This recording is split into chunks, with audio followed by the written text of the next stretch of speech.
So hello guys, welcome back to my new video. मेरा नाम मोहित शर्मा और आज की वीडियो में हम बेसिकली ये देखने वाले हैं कि जावा स्क्रिप्ट को हम रन कैसे कर सकते हैं। बेसिकली इससे पहले की वीडियो में मैंने ये बताया था कि आखिर जावा स्क्रिप्ट होती क्या है। तो अगर मैं आपको बताऊं जावा स्क्रिप्ट क्या है, तो जावा स्क्रिप्ट एक तरह की प्रोग्रामिंग लैंग्वेज है जिसका ज़्यादातर इस्तेमाल वेब पेजेस को बनाने के लिए करा जाता है या किसी भी तरह के वेब ऐप को बनाने के लिए करा जाता है। लेकिन जावा स्क्रिप्ट को रन करने के दो तरीके होते हैं। रन करने का मतलब क्या है? रन करने का ये मतलब है कि आपने अगर कोड लिखा है कहीं पर तो उस कोड का आउटपुट भी तो होना चाहिए आपके पास। तो यार किसी भी प्रोग्रामिंग लैंग्वेज को रन करने के लिए हमारे पास एक इंटरप्रेटर होता है जिसे हम जैसे कि बोल सकते हैं VS कोड। जैसे हमारे पास ये VS कोड है जिसके अंदर हम मल्टीपल प्रोग्रामिंग लैंग्वेजेस को लिख सकते हैं, उसी तरीके से जावा स्क्रिप्ट को भी लिखने के दो तरीके हैं। सबसे पहला तरीका जो है जावा स्क्रिप्ट को लिखने का वो ये है कि हम जावा स्क्रिप्ट को अपने ब्राउजर के अंदर कंसोल में लिखें। ये कंसोल क्या है? कंसोल एक ऐसा इन्वायरमेंट है जो कि हमारे ब्राउजर्स के द्वारा प्रोवाइड करा जाता है किसी भी जावा स्क्रिप्ट के कोड को एग्जीक्यूट करने के लिए। मतलब जो कुछ भी हम यहाँ पर लिखेंगे वो उसका हमें आउटपुट देगा। तो जावा स्क्रिप्ट के अंदर यार ये पहला तरीका है जावा स्क्रिप्ट को रन करने का। तो ये चीज़ कैसे हम कर पा रहे हैं, इस चीज़ को बहुत ध्यान से देखना और बारीकी से देखना क्योंकि बहुत ज़्यादा इंपॉर्टेंट है। तो ब्राउजर ओपन करने के बाद कुछ नहीं करना है, आपको अपना राइट क्लिक करना है और इंस्पेक्ट पे चले जाना है। जैसे इंस्पेक्ट पे जाने के बाद आपको एक ऑप्शन मिलेगा कंसोल। कंसोल मिलने के बाद अगर कुछ भी एरर आ रहा है यहाँ पर तो आपको इस वाले आइकन पे क्लिक कर देना है। ध्यान से देखिए, इस वाले आइकन पे आपको क्लिक कर देना है। जैसे ही आप इस वाले आइकन पे क्लिक करेंगे तो आपको यहाँ पर देखो, सबसे पहला हम प्रोग्राम बनाते हैं हेलो वर्ल्ड का। तो ध्यान से देखना हेलो वर्ल्ड कैसे लिखते हैं जावा स्क्रिप्ट के अंदर। आपको लिखना है कंसोल। मैं थोड़ा सा जूम कर देता हूँ, शायद दिख नहीं रहा होगा। तो देखो मैं यहाँ जूम कर दिया है। आपको लिखना है कंसोल डॉट लॉग, फिर ब्रैकेट, फिर यहाँ पर लिखना है हेलो वर्ल्ड। ये बहुत ही ज़्यादा सिंपल प्रोग्राम है जावा स्क्रिप्ट के अंदर हेलो वर्ल्ड बनाने का। फिर ये ब्रैकेट नहीं लगाना है, सिंपली एंटर मार देना। तो देखो ये हमने जो लिखा कोड ये हमारा इनपुट था, लेकिन इसका हैंड टू हैंड हमें आउटपुट भी मिल गया। इसी चीज़ को और अच्छे से समझने के लिए मानो A=4 और देखो A=4 B=6। तो मैं अगर कंसोल डॉट लॉग, ध्यान से देखना, कंसोल डॉट लॉग A+B करूं तो देखो मुझे क्या मिलता है। मुझे मिलता है 10। असल में हुआ क्या, मैंने A को 4 बना दिया, B को मैंने 6 बना दिया और मैंने कहा कि दोनों को प्रिंट कर दो, तो मुझे क्या मिल गया? 10 मिल गया। तो यहाँ पर देख पा रहे हो कि हम इसको जावा स्क्रिप्ट को यहाँ पर इस्तेमाल कर पा रहे हैं। लेकिन यार हमें अपने कोड को मैनेज करना होगा, हमें हर एक चीज़ को मैनेज करना होगा कि ये सब हो कैसे रहा है और हम क्या क्या प्रोग्राम लिख रहे हैं। तो उसके लिए यहाँ पर हर वक्त लिखना ज़रूरी नहीं है। मतलब कहने का क्या है, अगर यहाँ पर आप कुछ भी कोड लिख रहे हो और जैसे ही मैं वेबसाइट को रिफ्रेश कर दूं तो वो सब गायब हो जाएगा, तो आपको यही नहीं पता लगेगा आपने क्या कोड लिखा है। तो इस चीज़ को मैनेज करने के लिए हमारे पास और भी कई तरीके होते हैं, लेकिन हम यहाँ पर प्योर जावा स्क्रिप्ट पढ़ रहे हैं तो इसलिए हम इस्तेमाल करने वाले हैं Node.js का। अब ये Node.js क्या है, इस चीज़ को बहुत ध्यान से देखना। सबसे पहले लिखते हैं हम Node.js। तो देखो ध्यान से, Node.js क्या है? Node.js एक तरह का प्लेटफॉर्म है, open source JavaScript run time environment that can run on Windows, Linux, Unix, macOS और more। मतलब Node.js एक तरह का एक ऐसा प्लेटफॉर्म है जहां पर आप जावा स्क्रिप्ट को रन कर सकते हैं अपने कंप्यूटर के अंदर। मतलब हम ये जो कंसोल में जावा स्क्रिप्ट लिख रहे हैं यहाँ हमें लिखने की ज़रूरत नहीं है। हम अपनी जावा स्क्रिप्ट को कंप्यूटर के अंदर अगर रन करना चाहते हैं एक फाइल बनाकर, तो हम Node.js का इस्तेमाल करते हैं। Node.js क्या है? एक ओपन सोर्स जावा स्क्रिप्ट रन टाइम इन्वायरमेंट है। एक ऐसा इन्वायरमेंट है जहाँ पर आप जावा स्क्रिप्ट को रन कर सकते हैं और इस्तेमाल कर सकते हैं। तो इसी चीज़ को देखने के लिए कि इसको कैसे इंस्टॉल करते हैं, तो ये चीज़ हम आगे देखते हैं।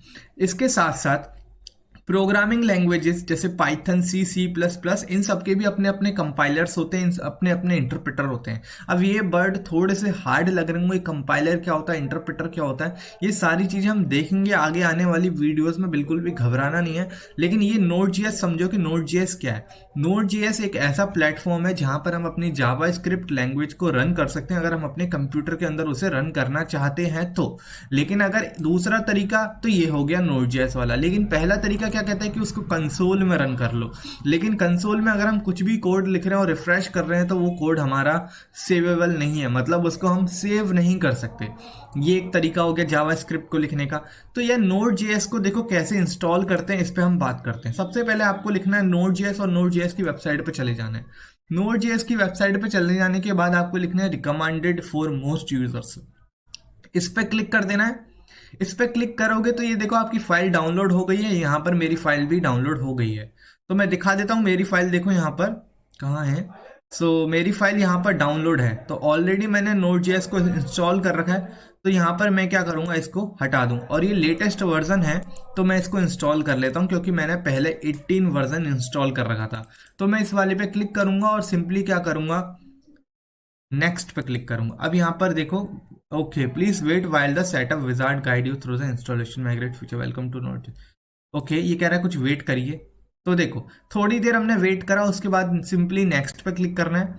नेक्स्ट पे क्लिक करने के बाद आई एक्सेप्ट पे क्लिक करना है, फिर नेक्स्ट पे क्लिक करना है, फिर दोबारा नेक्स्ट पे क्लिक करना है, फिर दोबारा नेक्स्ट पे क्लिक करना है। Automatically install necessary tool note, नहीं इसको आपको नहीं क्लिक करना है, ध्यान रखना है इसको क्लिक नहीं करना है। फिर दोबारा नेक्स्ट पे क्लिक करना है, फिर इंस्टॉल कर देना है। तो अब आपका यहाँ पर Node.js इंस्टॉल हो जाएगा। ये थोड़ा सा समय लेगा इंस्टॉल होने में, लेकिन आपको कोई भी टेंशन लेने की ज़रूरत नहीं है। तो यहाँ पर ये Node.js इंस्टॉल हो रहा है, तो यस पे क्लिक कर देना है। तो ये फाइलों को एक्सेस करेगा, ये फाइल एक्सेस होने देते हैं। ये इंस्टॉल हो रहा है, तब तक आप अपने यहाँ CMD ओपन कर लीजिए, कमांड प्रॉम्प्ट ओपन कर लीजिए। तो कमांड प्रॉम्प्ट जैसे हम ओपन करेंगे तब तक के लिए वेट करते हैं, पहले उसको इंस्टॉल होने देते हैं अच्छे तरीके से। हम ये चेक करने वाले हैं कि Node.js हमारा इंस्टॉल हुआ है कि नहीं। तो ये कैसे चेक करेंगे, इस चीज़ पे हम बात करने वाले हैं। तो वीडियो में अगर नए आए तो वीडियो को यहाँ तक लाइक शेयर सब्सक्राइब करें बिना मत जाना, क्योंकि ये बहुत ही ज़्यादा इंपॉर्टेंट है कि हम कैसे जावा स्क्रिप्ट को रन कर सकते हैं अपने ब्राउज़र या फिर अपने कंप्यूटर के अंदर। ठीक है, अब ये फिनिश हो गया है। तो फिनिश होने के बाद अपने CMD को बंद कर लो और फिर दोबारा से इसको एक बार ओपन करो कमांड प्रॉम्प्ट को। अभी कमांड प्रॉम्प्ट ओपन हो गया, तो यहाँ पर आपको सिंपली क्या लिखना है, आपको लिखना है नोड वर्जन नहीं, पहले ये 2 साइन बनाने हैं, वर्जन। तो देखो अभी हमें नोड के वर्जन के बारे में बता देगा। अभी कह रहा है बैड ऑप्शन, मतलब ये कमांड नहीं है, शायद मैंने गलत लिख दिया। नोड वर्जन, देखो मुझे मिल गया, मैंने वो 3 हाइफन लगा दिए थे गलती से। तो यहाँ पर मेरा जो नोड का वर्जन है वो 20.11.1 है। हो सकता है आपका आगे कुछ और हो, अभी ये हो फिलहाल के लिए। तो ये तो हमारा Node.js इंस्टॉल हो गया है। अब आपको कुछ नहीं करना, अपना क्रोम ओपन करना है। मैं इस फाइल को हटा देता हूँ, इसकी हमें ज़रूरत नहीं है। तो अभी क्या करना है, आपको फोल्डर बनाना है और उसको सिलेक्ट कर लेना है और VS कोड के अंदर उसको ओपन कर लेना है। अब आपको क्या करना है, यहाँ पर क्लिक करना है, एक फाइल क्रिएट करनी है index.js। अब ये JS का मतलब क्या है, JS का मतलब ये होता है कि अगर आप जावा स्क्रिप्ट को रन कराना चाहते हो अपने फाइल के थ्रू, तो आपको एक एक्सटेंशन का इस्तेमाल करना होगा जिसे बोलते हैं JS। किसी भी फाइल के लिए अगर हमें कोई भी प्रोग्रामिंग लैंग्वेज एग्जीक्यूट करानी है फाइल बनाकर, तो हमें उसका एक्सटेंशन इस्तेमाल करना पड़ता है। जैसे कि मैं अगर पाइथन इस्तेमाल करना चाहता हूँ तो मैं लिखूंगा index.py। देखो मुझे पाइथन का साइन दिख गया वहां पर। अगर मैं C करूं तो देखो मुझे C प्रोग्रामिंग का साइन दिख गया। तो ऐसे भी किसी भी लैंग्वेजेस का मैं इस्तेमाल कर सकता हूं एक्सटेंशन को लगाकर। ठीक है, अब यहाँ पर हमने जावास्क्रिप्ट की फाइल बना लिया। अब जरूरी नहीं है इसका नाम ये इंडेक्स हो, आप इसका इंडेक्स के अलावा कुछ और भी रख सकते हो, जैसे कि फर्स्ट प्रोग्राम मैं लिख देता हूँ यहाँ पर। मैंने फर्स्ट प्रोग्राम .js कर दिया इसको। तो देखो मेरी फाइल यहाँ पर बन गई है। तो मैंने जो कोड लिखा था console.log, तो मैं क्या करूंगा, यहाँ पर मैं लिखूंगा MOHIT मोहित, और मैं इसको सेव कर लूंगा। अब ये सेव हो गया, तो अब हमें ये दिखेगा कहाँ कि भाई हमने क्या लिखा है। तो देखो इसको, अब प्रोग्राम को हमने लिख तो लिया अपनी फाइल के अंदर, लेकिन अब इसको रन कैसे करेंगे। तो आपको क्या करना है, अपनी अपनी टर्मिनल को ओपन करना होगा। तो आपको टर्मिनल को ओपन करने के लिए यहाँ पर एक ऑप्शन होगा टर्मिनल का, न्यू टर्मिनल पे क्लिक कर देना, एक टर्मिनल ओपन हो जाएगी। अब ये टर्मिनल ओपन हो गई है, तो इसको एग्जीक्यूट होने देते हैं। अब ये टर्मिनल ओपन होने के बाद अगर हमें अपना ये प्रोग्राम चलाना है तो इसको कैसे चलाएंगे, तो आपको लिखना है नोड और अपनी फर्स्ट प्रोग्राम .js अपनी फाइल का नाम लिख देना और एंटर मार देना है। अब देखो हमारा प्रोग्राम यहाँ एग्जीक्यूट हो गया और मुझे क्या मिल गया आउटपुट में, मुझे मिल गया मोहित, जो कि मेरा नाम है, जो कि मैंने यहाँ पर लिखा। तो इस तरीके से हम प्रोग्राम को रन कर सकते हैं। तो अगर मैं इस नाम को कुछ और कर दूं, मैं कहूँ सब्सक्राइब, अगर किसी ने नहीं करा हो तो कर लेना। मैं कहूँ सब्सक्राइब और Ctrl+S दबा के सेव करके एंटर मारूं, तो देखो ध्यान से क्या होगा। मैं यहाँ पर फिर से वही कमांड रन कर रहा हूँ। अब एक चीज ध्यान रखना कि जब भी आप इस कमांड को दोबारा लाना चाहते हो तो आप अपनी एरो की को दबाओ, तो वो कमांड दोबारा आ जाता है जो आपने पहले लिखा हुआ है। तो मैं जैसे इसमें एंटर मारूंगा, देखो मुझे क्या मिल गया, सब्सक्राइब। तो आपको हमेशा ध्यान रखना है कि आपको जब भी कोई प्रोग्राम लिख रहे हैं तो उसके बाद आपको Ctrl+S दबाना जरूरी है, ताकि आप अपने प्रोग्राम को सेव कर सकें। लेकिन मानो अगर मैं इसको सब्सक्राइब को हटा के मैं कुछ भी लिखूं और मैं डायरेक्ट इस चीज को बिना सेव करे चलाऊं, तो देखो मुझे सब्सक्राइब ही मिल रहा है। तो एरो को यहाँ क्लिक करके कंट्रोल एस दबाना जरूरी है। कंट्रोल एस दबाने से क्या होता है, हमने जो कुछ भी अपनी फाइल के अंदर लिखा है वो सेव हो जाता है हमारे कंप्यूटर के अंदर, और फिर जब उसको हम एग्जीक्यूट करना चाहते हैं तो ये कमांड लिख के सिंपली एग्जीक्यूट कर सकते हैं। तो ये तो तरीका हो गया अपने प्रोग्राम को चलाने का। अब एक चीज की बात करते हैं कि हमने यहाँ पर सबसे पहला अपना प्रोग्राम बना लिया, console dot log hello world.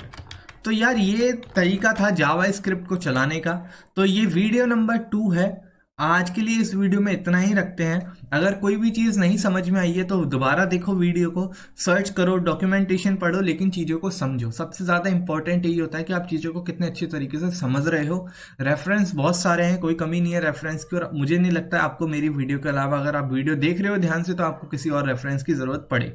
ठीक है, तो आज के लिए इतना ही। अगर चैनल पर नए आए हो तो चैनल को लाइक शेयर सब्सक्राइब करे बिना मत जाना, और वीडियो की प्लेलिस्ट को ज़रूर चेक करना और अपने दोस्तों के साथ शेयर करना मत भूलना। मिलते हैं नेक्स्ट वीडियो में। Thank you so much for watching, bye.